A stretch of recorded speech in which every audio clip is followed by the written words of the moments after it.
Kumusta mga kasaliksik? Napakadaming mga bagay ang posibleng tinatago ng ating masusukal na kagubatan, kung saan maaari tayong makadiskubre dito ng mga bagay na mas lilito at gugulo pa sa ating mga isipan. Kaya mula sa hotel na ginamitan ng eroplano sa pagkakabuo hanggang sa nawawalang syudad ng mga higante, ay pag-usapan natin ang 10 pinakamisteryosong bagay na nadiskubre sa kagubatan. Kaya kung handa ka nang makita ang mga ito ay simulan na natin. Number 10, Hotel Costa Verde.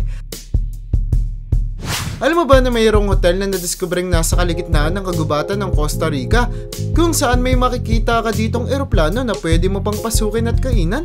Ang hotel na ito ay ang Hotel Costa Verde na napaliligiran ng masusukal na kagubatan at mayabong na kalikasan na talagang nagugustuhan ng mga bumibisita dito. At dagdag pa na sobrang ganda ng tanawin na makikita sa paligid ng hotel, kung kaya't hindi nakataka-taka kung bakit napakaraming mga turista ang nag-i-stay dito taon-taon. Ang tema na naisip ng may-ari ng hotel ay ang posibilidad na mawala ang mga tao sa sibilisasyon at yumabong at masyadong lumago ang ating kalikasan na talagang makikita sa kanilang estilo na ginawa sa kanilang hotel.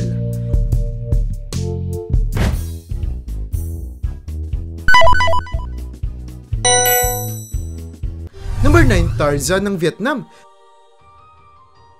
Maniniwala ka ba kung sasabihin ko sa iyo na mayroong lalaki sa bansang Vietnam na tila ba naging si Tarzan na sa kadahilan ng matagal na siyang naninirahan sa loob ng kagubatan? Siya ay si Ho Van Lang na kasama ng kanyang ama ay nagsimulang manirahan sa kagubatan taong 1972 matapos mamatay ang kanilang pamilya sa Vietnam War, kung saan sa takot na baka mapatay sila ng digmaan ay nagtago sila dito, kung kaya't sa loob ng kagubatan lumaki at natutong mamuhay si Ho Van Lang hanggang noong siya ay 44 na taong gulang nang makita siya ng mga tao matapos ang halos 4 na dekadang pamumuhay sa kagubatan at tulungang makabalik sa sibilisasyon. Nalaman na lamang niya na nakaligtas din pala ang kanyang kapatid sa digmaan, kung saan ito ang naging katulong niya para makapag-adapt sa normal na pamumuhay hanggang siya ay mamatay sa edad na 52 dahil sa cancer. Number 8, Jesus Lizard. Sa dinami-dami ng hayop na pwedeng itulad kay Hesukristo, ay sigurado akong hindi mo iisipin na ang isang butiki ang magiging pinakamalapit dito, sa kadahilan ng mayroong uri ng butiki na kayang makatakbo sa tubig. At ito ang Green Basilisk Lizard na mas kilala sa tawag na Jesus Lizard, na kahit pa mayroong nakakagulat na kapabilidad dahil sa kanyang kakayanan na tumakbo sa tubig, ay hindi pa din maintindihan ng mga eksperto kung paano niya ito nagagawa. Madaming mga teorya ang sinasabi ng mga scientist tungkol sa butiki na ito at kung paano siya nakakatakbo sa ibabaw ng tubig. Ngunit dahil hindi pa sila sigurado, ay nananatili pa ding misteryo ang dahilan kung paano nagagawa ito ng Green Basilisk Lizard at kung pwede din ba itong magaya ng mga tao. Number 7, Balyena. Madaming mga bagay ang posible nating makita sa loob ng masukal nating kagubatan, pero ang sunod nating mapag-uusapan ay ang isa sa halos imposible na nating madiskubre dito, sa kadahilan ng may natuklasan ng mga eksperto na isang humpback whale sa kaligitnaan ng kagubatan na hanggang sa ngayon ay hindi pa din sigurado kung paano siya napadpad dito. Bata pa lamang ang humpback whale, kaya't ang teorya ng mga eksperto ay inalo ng balyena papunta sa gitna ng kagubatan na posibleng maging totoo. Ngunit dahil ang gubat ay matatagpuan sa bansang Brazil, kung saan wala kang makikitang mga humpback whales, ay talagang nililito ng insidenteng ito ang ating mga eksperto na hanggang sa kasalukuyan ay patuloy pa ding pinag-aaralan kung paano naging posible ang pangyayari. Number 6, Fishing Bulldog Bat. Mayroong kakaibang paniki na talagang ikinagulat ng mga eksperto matapos nilang makita, dulot na hindi nila inaasahan na posible pala itong mangyari, kung saan ang fishing bulldog bat ay mayroong kapabilidad na sadyang naiiba sa lahat ng paniki, dulot na eksperto ang mga ito sa pangingisda para may makain, kung saan ginagamit nila ang kanilang echolocation para malaman kung nasaan ang mga isda. Nang matapos nilang madiskubre ay agad nilang dadamputin gamit ang kanilang mahahaba at malalaking mga kuko. Dagdag pa sa kaibahan ng paniki na ito ay ang kanyang muka, na ayon sa mga eksperto may hahalin tulad sa ating mga alagang aso, kaya't naging ganito na lamang ang tawag sa fishing bulldog bat. Number 5, Rafflesia arnoldi. Ang pinakamalaking bulaklak sa buong mundo ay ang bulaklak na hindi mo gugusting lapitan at amuyin. Sa kadila ng ang amoy nito ay tila ba naaagnas na bangkay ng isang tao na talagang magdudulot ng pagsusuka o pandidiri sa kahit na sino.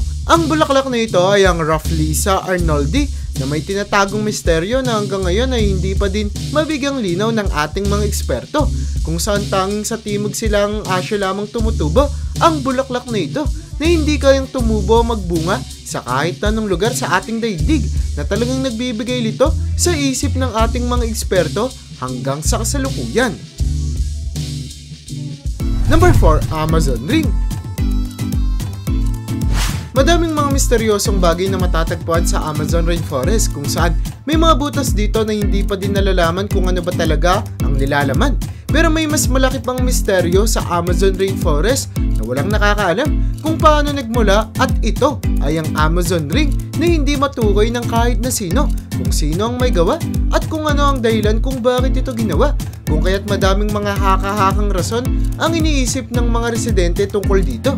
Hindi din malaman ng mga eksperto kung kailan pa ginawa ang Amazon Ring kaya talagang makikita na nababalot ng malaking misteryo ang bagay na ito na mataas ang posibilidad na hindi na mabigyang linaw pa kahit sa hinaharap. Number 3, B-17 E-Bomber.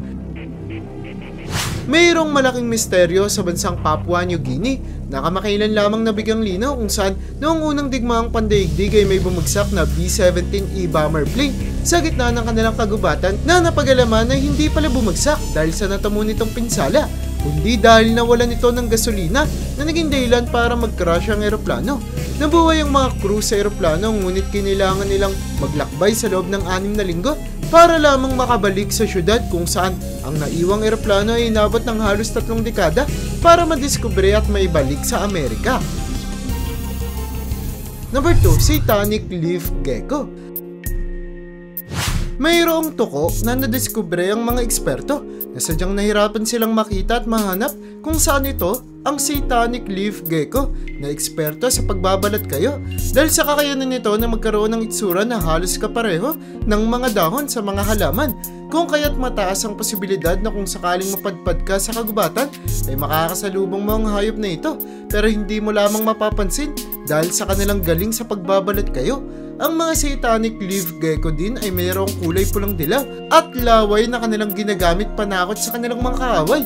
Nadagdag pa sa kanilang iyak na sobrang lakas ay talagang kakaunti lamang ang mga hayop na gustong umatake dito. Bago tayo dumako sa una sa ating listahan ay gusto kong tignan ninyo ang larawan nito kung saan makikita ang isang abandonadong eroplano na sinasabing ginamit sa pakikipagdigmaan na talaga namang nakakagulat makita na bumagsak sa gitna ng kagubatan kung saan talagang mapapatunong ko na lamang kung ano ang kasaysayan ng sasakyan na ito at kung may makikita ka bang bangkay sa loob na mas nakakadagdag lamang ng misteryo sa eroplano. Number 1, syudad ng mga higante.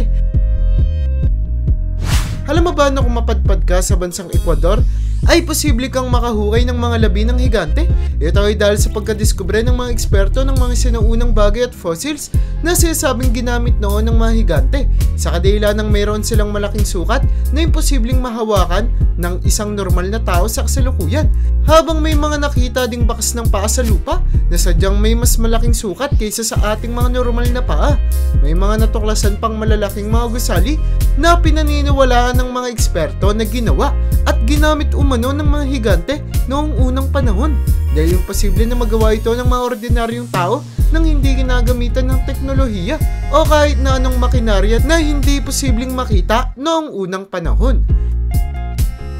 At yun ang bumabuo para sa listahan natin sa video na ito. Talaga naman katulad ng ating karagatan ay madami pa tayong dapat ding malaman tungkol sa ating kagubatan kung saan dapat bukas lagi ang ating isipan sa kahit na anong mga bagay. Kaya para sa iyo, alin sa mga diskubring ito sa kagubatan ang pinaka nagustuhan mo? I-comment mo naman yan sa baba. At hanggang dito na lang muna ang aking bahagi. Hanggang sa muli mga kasaliksik, maraming salamat sa panonood. See you in my next vid.